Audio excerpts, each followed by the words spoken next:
I welcome you all for today's class for BA 6th semester paper 1 Development Economics Abhriddhi Arthashastra.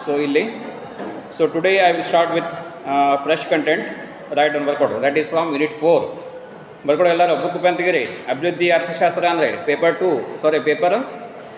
Paper 1 development economics. So here already I have completed unit 1, 2 content ಬಿಟ್ಟು ಎಲ್ಲ ಮುಗಿಸಿದ್ದೀನಿ unit 1ದಲ್ಲೇ. Unit 4ದಲ್ಲೇ that is sectoral view of development, ವಲಯವಾರು ಅಭಿವೃದ್ಧಿ ಅಥವಾ ವಲಯದ ಒಂದು ಅಭಿವೃದ್ಧಿಯ ಒಂದು ಪಕ್ಷಿ ನೋಟ. ಸೊ ಇಲ್ಲಿ so already have learned role of agriculture in economic development, ಆರ್ಥಿಕ ಅಭಿವೃದ್ಧಿಯಲ್ಲಿ ಕೃಷಿಯ ಪಾತ್ರ. And also second very important content that is modernisation and agricultural development, ಕೃಷಿ ಬೆಳವಣಿಗೆಯ ಕೃಷಿ ಅಭಿವೃದ್ಧಿಯ ಈ ಒಂದು ಆಧುನೀಕರಣ, ಕೃಷಿ ಅಭಿವೃದ್ಧಿ ಮತ್ತು ಆಧುನೀಕರಣ. ಸೊ ಇದನ್ನು ಸಹ ತಿಳ್ಕೊಂಡಿದ್ದೆ ಹಿಂದಿನ ಕ್ಲಾಸ್ನಲ್ಲಿ. Today you are going to learn efficiency and role of industrial growth in economic development, ಆರ್ಥಿಕ ಅಭಿವೃದ್ಧಿಯಲ್ಲಿ ಕೈಗಾರಿಕೆಯ ದಕ್ಷತೆ ಮತ್ತು ಪಾತ್ರ. ಬರ್ಕೊಡೋದಲ್ಲ ಹೆಡ್ಡಿಂಗ್ ಎಲ್ಲರೂ, ಆರ್ಥಿಕ ಅಭಿವೃದ್ಧಿಯಲ್ಲಿ ಕೈಗಾರಿಕೆಯ ದಕ್ಷತೆ ಮತ್ತು ಪಾತ್ರ, efficiency and role of industrial growth in economic development, ಆರ್ಥಿಕ ಅಭಿವೃದ್ಧಿಯಲ್ಲಿ ಕೈಗಾರಿಕಾ ಬೆಳವಣಿಗೆಯ ದಕ್ಷತೆ ಅಂದರೆ ಕೈಗಾರಿಕಾ ಬೆಳವಣಿಗೆಯ ದಕ್ಷತೆ ಮತ್ತು ಪಾತ್ರ. And next content you are going to learn today that is choice of technique, ತಂತ್ರದ ಆಯ್ಕೆ, ಅಪ್ರೋಪ್ರಿಯೇಟ್ ಟೆಕ್ನಾಲಜಿ, ಸಮರ್ಪಕ ತಂತ್ರಜ್ಞಾನ ಆ್ಯಂಡ್ ಎಂಪ್ಲಾಯ್ಮೆಂಟ್ ಮತ್ತು ಉದ್ಯೋಗ. So these are the 2 contents you are going to learn. So here I will start with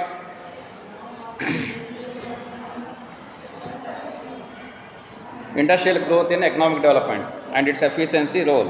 so ಆರ್ಥಿಕ ಅಭಿವೃದ್ಧಿಯಲ್ಲಿ ಕೈಗಾರಿಕಾ ಬೆಳವಣಿಗೆಯ ದಕ್ಷತೆ ಮತ್ತು ಪಾತ್ರ ಅದನ್ನು ಹೇಳ್ತಾ ಇದ್ದೀನಿ. ಸೊ ಈಗಾಗಲೇ ನಿಮ್ಗೆ ಗೊತ್ತಿದೆ how the importance that is from primary sector to our Indian economy. Similarly, we have a great contribution towards national income is from secondary sector.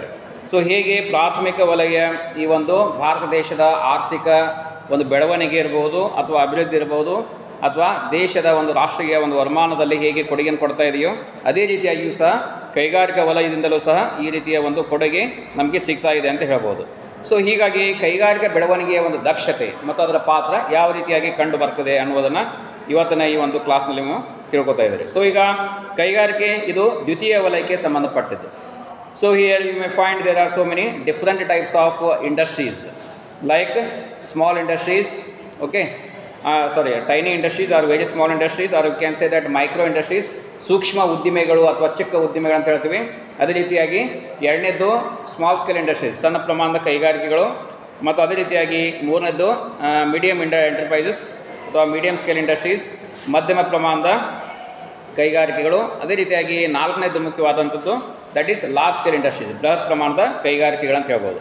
So ಇವುಗಳ ಪ್ರಯುಕ್ತ ನಮ್ಮ ದೇಶದ ಈ ಒಂದು ರಾಷ್ಟ್ರೀಯ ವರಮಾನ ಇರ್ಬೋದು, ಅದೇ ರೀತಿಯಾಗಿ ದೇಶದ ಒಂದು ಆರ್ಥಿಕತೆ ಅತ್ಯಂತ ಕ್ಷಿಪ್ರಗತಿಯನ್ನು ಪಡಿತಾ ಇದೆ ಅಂತ ಹೇಳ್ಬೋದು. ಅಂದರೆ ವೇಗದ ಒಂದು ದರವನ್ನು ಬೆಳವಣಿಗೆಯಲ್ಲಿಯೂ ಹೇಳ್ಬೋದು ಮತ್ತು ಅಭಿವೃದ್ಧಿಯ ಒಂದು ಹಿನ್ನೆಲೆಯಲ್ಲಿಯೂ ಹೇಳ್ಬೋದು. ಸೊ ಕೈಗಾರಿಕಾ ವಲಯದಿಂದ ಹೆಚ್ಚಿನ ಮಟ್ಟದ ಒಂದು ಕೊಡುಗೆ ನಮಗೆ ಬರ್ತಾ ಇದೆ ಅಂತ ಹೇಳ್ಬೋದು. ಸೊ ಈ ಒಂದು ಹಿನ್ನೆಲೆಯಲ್ಲಿ ಹೇಗೆ ಕೃಷಿಯ ಒಂದು ಭಾರತ ದೇಶದ ಆರ್ಥಿಕ ಅಭಿವೃದ್ಧಿ ಮತ್ತು ಬೆಳವಣಿಗೆಗೆ ಪೂರಕವಾಗಿದೆಯೋ ಅದೇ ರೀತಿಯಾಗಿಯೂ ಸಹ ಈ ಒಂದು ಕೈಗಾರಿಕೆಯೂ ಸಹ ಏನಾಗಿದೆ ಭಾರತ ದೇಶದ ಒಂದು ಆರ್ಥಿಕ ಅಭಿವೃದ್ಧಿ ಮತ್ತು ಪ್ರಗತಿಗೆ ಇದು ಪೂರಕವಾಗಿದೆ ಅಂತ ಹೇಳ್ಬೋದು. ಸೊ ಈಗ ಕೈಗಾರಿಕೆ ಮತ್ತು ಆರ್ಥಿಕ ಅಭಿವೃದ್ಧಿಯ ನಡುವೆ ನೇರವಾದಂಥ ಮತ್ತು ನಿಕಟವಾದಂತಹ ಸಂಬಂಧವಿದೆ ಅಂತ ಹೇಳ್ತೀವಿ. So here we can say that so there is a direct relationship between the economic development and the industries and also with the growth.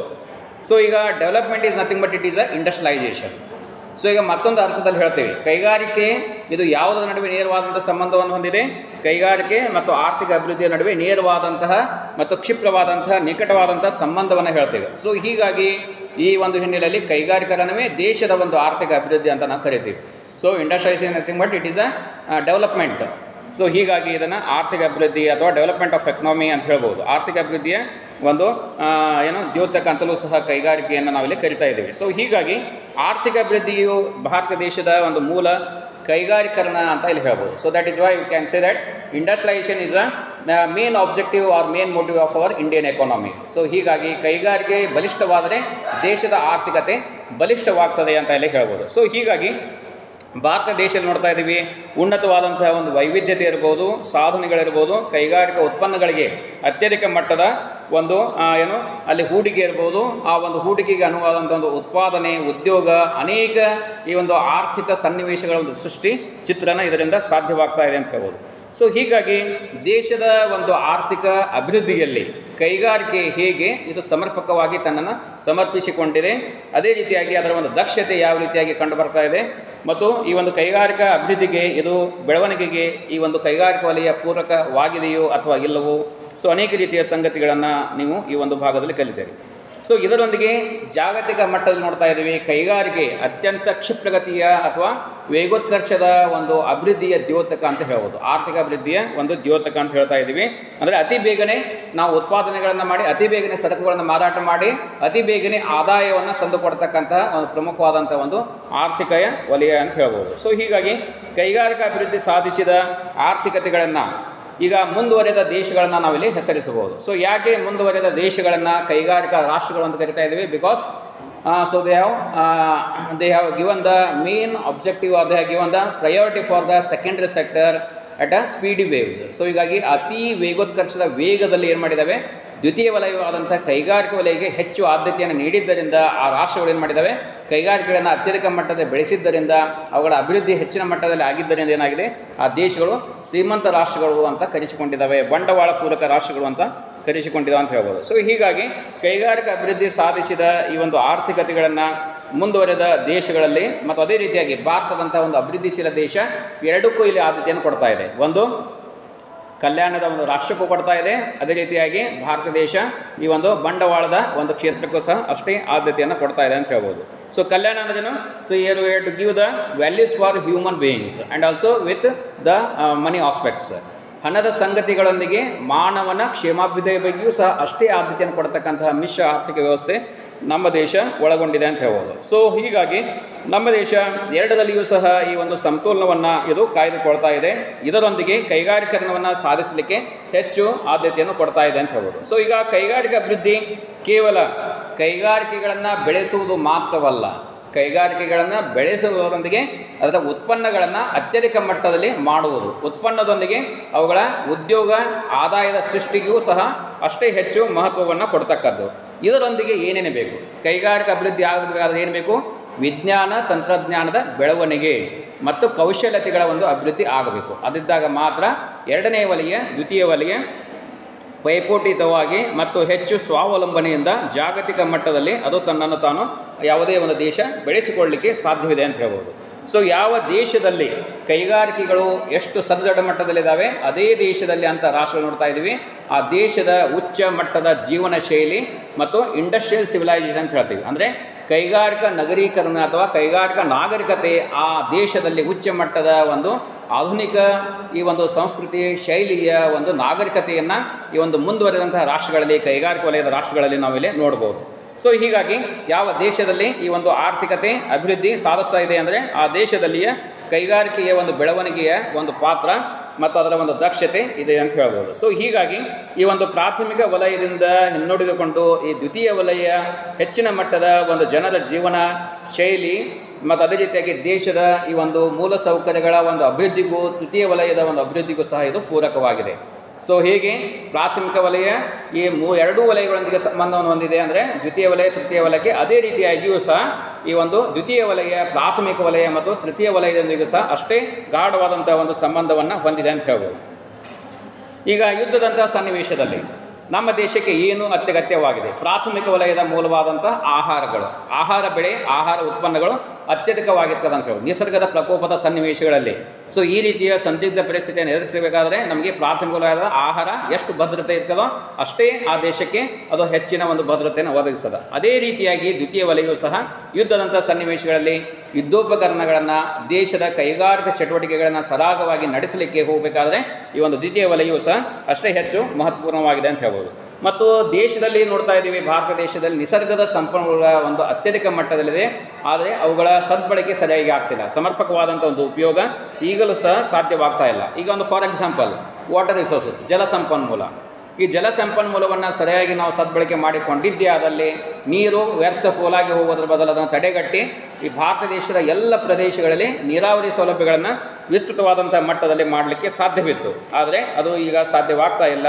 ಯಾಕೆಂದರೆ ಇದಕ್ಕೆ ಮುಖ್ಯವಾಗಿ ದೇಶದಲ್ಲಿಯ ಒಂದು ಹಣದ ಕೊರತೆ, ಬಂಡವಾಳದ ಕೊರತೆ ಮತ್ತು ಪ್ರಾದೇಶಿಕ ಅಸಮತೋಲನತೆ ಮತ್ತು ಪ್ರಾದೇಶಿಕ ಭಿನ್ನಾಭಿಪ್ರಾಯಗಳು, ಅನೇಕ ರೀತಿಯ ರಾಜಕೀಯ ಸನ್ನಿವೇಶಗಳು ಇಲ್ಲಿ ಇದಕ್ಕೆ ಕಾರಣ ಆಗಿದ್ದಾವೆ ಅಂತ ಹೇಳ್ಬೋದು. ಸೊ ಹೀಗಾಗಿ ಭಾರತ ದೇಶ ಬಲಾಢ್ಯ ರಾಷ್ಟ್ರವಾಗಿ ಹೊಂದಬೇಕಾದರೆ ಮುಖ್ಯವಾಗಿ ನಾವು ಕೈಗಾರಿಕರಣಕ್ಕೆ ಹೆಚ್ಚು ಆದ್ಯತೆಯನ್ನು ಕೊಡಬೇಕು. ಅಂದಾಗ ಮಾತ್ರ ತ್ವರಿತವಾದಂತಹ ಆರ್ಥಿಕ ಅಭಿವೃದ್ಧಿಯಿಂದ ಕೈಗಾರಿಕರಣ ಸಾಧ್ಯವಾಗಿ, ಈ ಒಂದು ಕೈಗಾರಿಕರಣದ ಮೂಲಕ ತ್ವರಿತವಾದಂತಹ ಆರ್ಥಿಕ ಅಭಿವೃದ್ಧಿ ಸಾಧ್ಯವಾಗಿ ದೇಶ ಸದೃಢವಾಗಿ ಅದು ಬೆಳೆಯುವತ್ತ ಅದು ಮುನ್ನಡೆಯನ್ನು ಹೊಂದದ ಅಂತ ಹೇಳ್ಬೋದು. ಆದ್ದರಿಂದ ನಮ್ಮ ದೇಶದಲ್ಲಿ ಕೈಗಾರಿಕರಣ ನಿರಂತರವಾದಂತಹ ಒಂದು ಬೆಳವಣಿಗೆಯೊಂದಿಗೆ ಅಭಿವೃದ್ಧಿಗೆ ಇದು ಪೂರಕವಾಗಿ ಆಗ್ತಾ ಹೋಗಬೇಕು ಅಂತ ಇಲ್ಲಿ ಹೇಳ್ಬೋದು.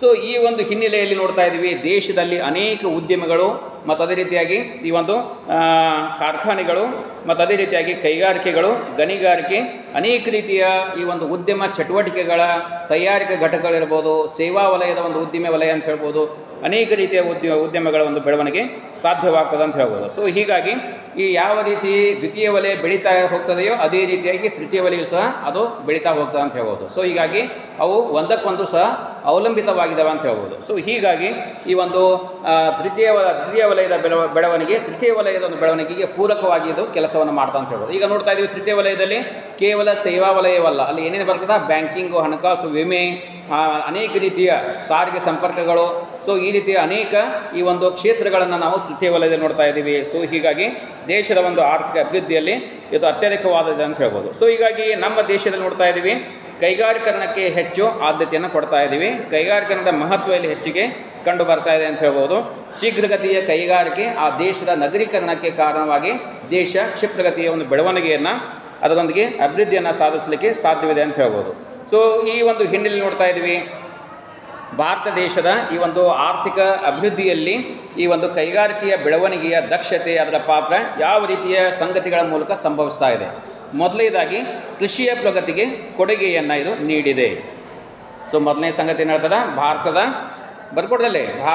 ಆರ್ಥಿಕ ಅಭಿವೃದ್ಧಿಯಲ್ಲಿ ಕೈಗಾರಿಕಾ ಬೆಳವಣಿಗೆಯ ದಕ್ಷತೆ ಮತ್ತು ಪಾತ್ರದ ಸಂಗತಿಗಳು. ಕೈಗಾರಿಕಾ ಬೆಳವಣಿಗೆಯ ದಕ್ಷತೆಯ ಮತ್ತು ಪಾತ್ರ. ಸೊ ಮೊದಲನೇದು ಕೃಷಿಯ ಪ್ರಗತಿಗೆ ಕೊಡುಗೆ, contribution to agricultural progress.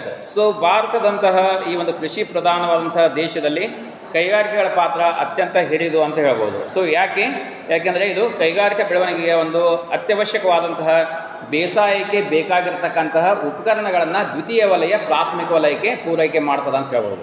So ಅಲ್ಲಿ ಯಾವ ರೀತಿಯಾಗಿ ಬರ್ತಾವೆ, ಗೊಬ್ಬರಗಳಿರ್ಬೋದು, ರಾಸಾಯನಿಕ ಗೊಬ್ಬರಗಳಂತ ಹೇಳ್ತೀವಿ, ಆಮೇಲೆ ಕೀಟನಾಶಕಗಳು, ಆಮೇಲೆ ಉತ್ತಮ ತಳಿ ಬೀಜಗಳನ್ನು ನೀಡ್ತಕ್ಕಂತಹ ಈ ಒಂದು ಬೀಜ ಉತ್ಪಾದಕ ಮಷಿನ್ಗಳಂತ ಹೇಳ್ಬೋದು. ಸೊ ಇದರೊಂದಿಗೆ ಈ ಒಂದು ಟ್ರ್ಯಾಕ್ಟರ್ಗಳು ಹೇಳ್ಬೋದು, ಅದೇ ರೀತಿಯಾಗಿ ಈ ಕೃಷಿ ಬಿತ್ತನೆಯ ಉಳುಮೆ ಮಾಡ್ತಕ್ಕಂತಹ ಸಲಕರಣೆಗಳಿರ್ಬೋದು. ಸೊ ಈ ರೀತಿಯ ವಿಕಾಸಗಳು ಈ ಒಂದು ದ್ವಿತೀಯ ವಲಯದಿಂದ ಪ್ರಾಥಮಿಕ ವಲಯಕ್ಕೆ ಆಗ್ತಾ ಇರುವುದು ದೇಶದ ಈ ಒಂದು ಆರ್ಥಿಕ ಅಭಿವೃದ್ಧಿಯಲ್ಲಿ ಕೈಗಾರಿಕೆ ಬೆಳವಣಿಗೆಯ ದಕ್ಷತೆಯೇ ಮತ್ತು ಅದರ ಪಾತ್ರ ಯಾವ ರೀತಿಯಾಗಿದೆ ಅನ್ನೋದು ಈ ಸಂಗತಿಯ ಮೂಲಕ ನಮಗೆ ಗೊತ್ತಾಗ್ತದೆ. And the second one is creation of employment opportunities, ಉದ್ಯೋಗ ಅವಕಾಶಗಳ ಸೃಷ್ಟಿ. ಇದು ಸಹ ದೇಶದ ಈ ಒಂದು ಆರ್ಥಿಕ ಅಭಿವೃದ್ಧಿಯಲ್ಲಿ ಕೈಗಾರಿಕಾ ಬೆಳವಣಿಗೆಯ ಒಂದು ದಕ್ಷತೆ ಮತ್ತು ಪಾತ್ರವನ್ನೋದು ತೋರಿಸ್ತಾ ಇದೆ. ಈಗ ಕೈಗಾರಿಕರಣ ಸಾಮಾನ್ಯವಾಗಿ ನಿರುದ್ಯೋಗ ನಿರ್ಮೂಲನೆಗೆ ಸಹಕಾರಿಯಾಗಿದೆ. ಸೊ ಎಲ್ಲೆಲ್ಲಿ ಕೈಗಾರಿಕೆಗಳು ಪ್ರಾರಂಭ ಆಗ್ತಾವ, so they will provide maximum employment opportunities for the people in the view of direct and indirect employment opportunities. So ಈಗ ಯಾವುದೇ ಒಂದು ಕೈಗಾರಿಕೆ ಪ್ರಾರಂಭವಾದ ತಕ್ಷಣ ಆ ಪ್ರದೇಶ ನೋಡ್ತಾ ಇದ್ದೀವಿ, ಅಲ್ಲಿ ಪ್ರತ್ಯಕ್ಷವಾದಂಥ ಉದ್ಯೋಗಗಳು ಅಂದರೆ ಏನು, ಆ ಕಾರ್ಖಾನೆಯಲ್ಲಿ ನೇರವಾಗಿ ದುಡಿಯತಕ್ಕಂಥ ಕಾರ್ಮಿಕ ವರ್ಗ, ಉದ್ಯೋಗಿಗಳ ವರ್ಗಗಳನ್ನ ನೋಡ್ತಾ ಇದ್ದೀವಿ. ಅಪ್ರತ್ಯಕ್ಷವಾಗಿ ಆ ಕಾರ್ಖಾನೆಯ ಸುತ್ತಮುತ್ತಲೂ ಸಹ ಬೆಳವಣಿಗೆ ಹೊಂದತಕ್ಕಂಥ ಇತರೆ ಈ ಒಂದು ಕೈಗಾರಿಕಾ ಈ ಒಂದು ಗುಂಪುಗಳನ್ನು ನಾವಿಲ್ಲಿ ನೋಡಬಹುದು. ಸೊ ಅದರ ಮೇಲೆ ಅವಲಂಬಿತವಾದಂಥ ಅನೇಕ ಗುಂಪುಗಳ ವಲಯಗಳನ್ನು ನಾವು ನೋಡ್ತಾ ಇದ್ದೀವಿ. ಸೊ ಈ ರೀತಿಯಾಗಿ ಒಂದು ಬೃಹತ್ ಕಾರ್ಖಾನೆ ಸ್ಥಾಪನೆ ಆದ ನಂತರ ಆ ಪ್ರದೇಶ ಕೈಗಾರಿಕಾ ಪಟ್ಟಣವಾಗಿ ಪರಿವರ್ತಿತಗೊಳ್ತದೆ ಅಂತ ಹೇಳ್ಬೋದು. Industrial township, here the best example is Gokak Falls, well known for Gokak Falls production of hydrology electricity and also production of cotton products. So ಹತ್ತಿ ಉತ್ಪನ್ನಗಳ ತಯಾರಿಕೆಗೆ ಮತ್ತು ವಿದ್ಯುತ್ ಶಕ್ತಿ, ಜಲ ವಿದ್ಯುತ್ ಶಕ್ತಿಯ ಉತ್ಪಾದನೆಗೆ ಗೋಕಾಕ್ ಇದು ಯಾವ ಪ್ಲೇಸ್ ಅದು, ಗೋಕಾಕ್ ಫಾಲ್ಸ್. ಸೊ ಅತಿ ಪ್ರಸಿದ್ಧಿಯನ್ನು ಪಡೆದಿದೆ. And also it is known as the township of the Gokak. So ಹೀಗಾಗಿ ಗೋಕಾಕದಲ್ಲಿ ಒಂದು ಪಟ್ಟಣ ಪ್ರದೇಶ ಅಂತಲೂ ಸಹ ಅದು ತನ್ನನ್ನು ಗುರುತಿಸಿಕೊಂಡಿದೆ ಅಂತ ಹೇಳ್ಬೋದು. ಸೊ ಈ ರೀತಿಯಾಗಿ ಉದ್ಯೋಗ ಅವಕಾಶಗಳ ಸೃಷ್ಟಿ ಇಲ್ಲಿಂದ ಸಾಧ್ಯವಾಗಿದೆ ಅಂತ ಹೇಳ್ಬೋದು. ಅನೇಕ ನಿರುದ್ಯೋಗಿಗಳ ಆಶಾಕಿರಣವಾಗಿ ಇದು ಇದೆ ಅಂತ ಹೇಳ್ಬೋದು. ಸೊ ಇನ್ನು ಮೂರನೇದು ಜೀವನ ಮಟ್ಟದ ಸುಧಾರಣೆ, reformation of standard of living. So ಕೈಗಾರಿಕೆಗಳು ಸಾಪೇಕ್ಷವಾಗಿ ಉದ್ಯೋಗಿಗಳಿಗೆ ಅಧಿಕ ಪ್ರಮಾಣದ ವರಮಾನವನ್ನು ನೀಡುವುದರ ಮೂಲಕ ಅವರ ದಿನನಿತ್ಯದ ಅನುಭೋಗ ಚಟುವಟಿಕೆಗಳನ್ನು ಮಾಡಿಕೊಳ್ಳುವುದಲ್ಲದೆ ಉಳಿತಾಯದ ಮನೋಪ್ರವೃತ್ತಿಗೆ ಕಾರಣವಾಗಿ ಉಳಿತಾಯದ ಮನೋಪ್ರವೃತ್ತಿ ಆ ಬಂಡವಾಳ ಹೂಡಿಕೆಯ ಅವರ ಪೂರೈಕೆಯನ್ನು ತೀರಿಸ್ತಾ ಇದೆ ಅಂತ ಹೇಳ್ಬೋದು. ಸೊ ಹೀಗಾಗಿ ಕೈಗಾರಿಕೆ ಜನರ ಜೀವನ ಮಟ್ಟವನ್ನು ಹೆಚ್ಚಿಸುವಲ್ಲಿ ಸಹಕಾರಿಯಾಗಿದೆ. ಇನ್ನು ಮತ್ತೊಂದು ಮುಖ್ಯವಾದಂಥ ಸಂಗತಿ ಬರ್ಕೊಂಡ್ರೆ ಅಧಿಕ ಉತ್ಪಾದನೆ, ಹೈಯೆಸ್ಟ್ ಪ್ರೊಡಕ್ಷನ್. ಕೈಗಾರಿಕೆಗಳು ಹೆಚ್ಚಾಗಿ ಸ್ಥಾಪನೆ ಮಾಡುವುದರಿಂದ ಅಧಿಕ ಪ್ರಮಾಣದ ಉತ್ಪಾದನೆ ಇದರಿಂದ ಸಾಧ್ಯವಾಗ್ತದೆ. ಸೊ ಕೆಲವು ಎಕರೆ ಪ್ರದೇಶಗಳಲ್ಲಿ ಉತ್ಪಾದನೆಯ ಘಟಕಗಳನ್ನು ಪ್ರಾರಂಭ ಮಾಡಿ ಅತ್ಯಧಿಕ ಮಟ್ಟದ ಉತ್ಪಾದನೆಯನ್ನು ನಾವು ಅಲ್ಲಿ ಮಾಡಲಿಕ್ಕೆ ಸಾಧ್ಯವಿದೆ.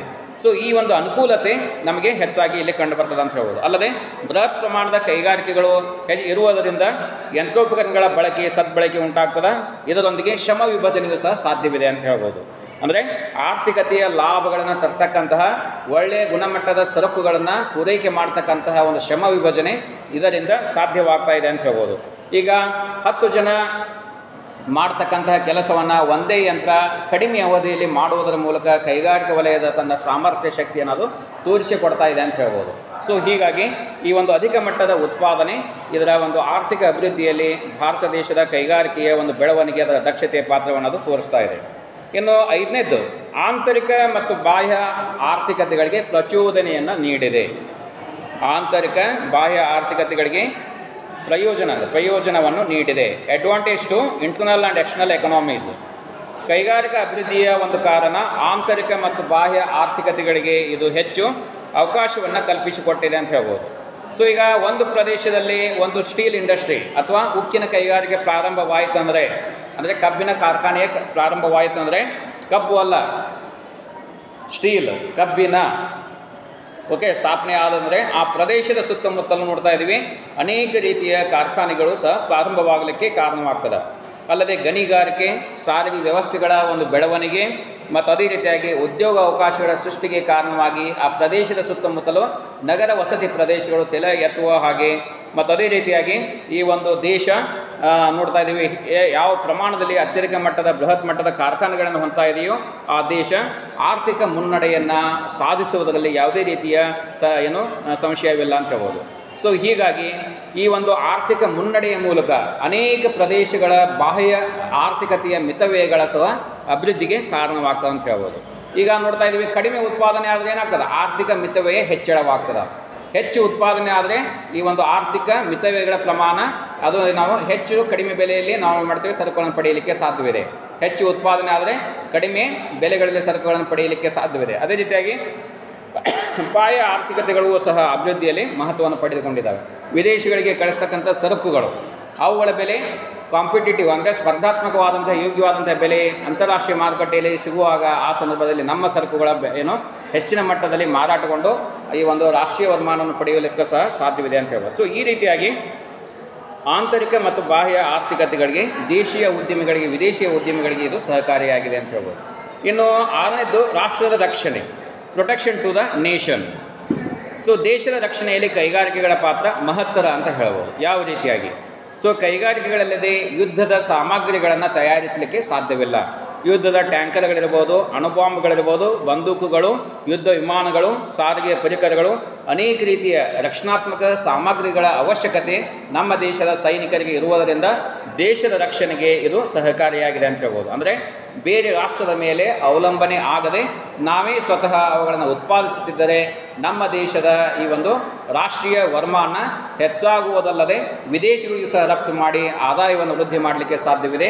ಇದರೊಂದಿಗೆ ನಮ್ಮ ದೇಶದ ಆಮದುಗಳ ಪ್ರಮಾಣ ಕಡಿಮೆಯಾಗಿ ರಫ್ತುಗಳ ಪ್ರಮಾಣ ಸಹ ಹೆಚ್ಚಿಗೆ ಆಗೋದ್ರ ಮೂಲಕ ದೇಶದ ವಿನಿಮಯ ದರದ ಒಂದು ಹೆಚ್ಚಳವೂ ಸಹ ಸಾಧ್ಯತೆ ಇರ್ತದೆ ಅಂತ ಹೇಳ್ಬೋದು. ಸೊ ಹೀಗಾಗಿ ರಾಷ್ಟ್ರದ ಒಂದು ರಕ್ಷಣೆಯಲ್ಲಿ ಯುದ್ಧದ ಸಾಮಗ್ರಿಗಳನ್ನು ಒದಗಿಸೋದ್ರ ಮೂಲಕ ದೇಶದ ಒಂದು ರಕ್ಷಣೆಯಲ್ಲಿ ಇದು ತೊಡಗಿದೆ ಅಂತ ಹೇಳ್ಬೋದು. ಇನ್ನು ಏಳನೇದು ರಾಷ್ಟ್ರೀಯ ವರಮಾನ ಮತ್ತು ತಲಾ ವರಮಾನದ ಹೆಚ್ಚಳ. ರಾಷ್ಟ್ರೀಯ ವರಮಾನ ಮತ್ತು ತಲಾ ವರಮಾನದ ಹೆಚ್ಚಳ, increase in national income and per capital income.